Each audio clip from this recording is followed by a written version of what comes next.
चंदनपुर नाम का एक गांव था। उस गांव में एक चुड़ैल रहा करती थी। वो चुड़ैल बहुत ही डरावनी थी, लेकिन वो गांव वालों को कुछ भी नहीं करती थी। वो गांव वालों की रक्षा करती थी। उसी गांव में राजू नाम का एक लड़का रहा करता था। वो अत्यंत गरीब था। वो और उसका बेटा ही रहते थे। वो हर रोज़ पिज़्ज़ा बेच के अपना जीवन बिताता था। उसका पिज़्ज़ा बहुत ही स्वादिष्ट था।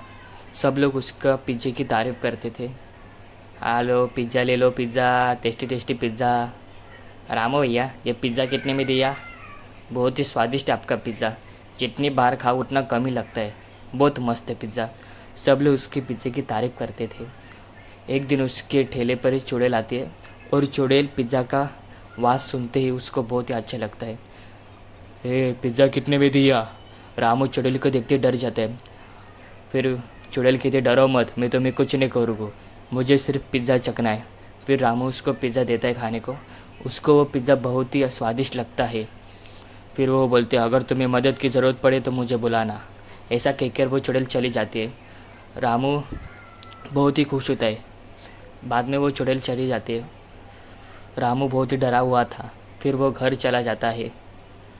रामू को पहली बार अपने सामने आंखों के सामने चुड़ैल को देखा। फिर रामू घर चला जाता है अपने बेटे से मिलने को। घर में सिर्फ उसका अकेला बेटा ही था और वो था। बाद में घर चला जाता है। रामू घर को आता है। क्या बेटा, कैसे हो? पढ़ाई वगैरह अच्छी कर रहे हो ना?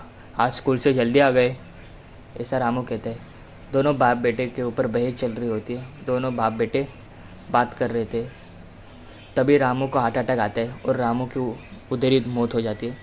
फिर रामू का बेटा ज़ोर से रोने लगता है, पापा पापा।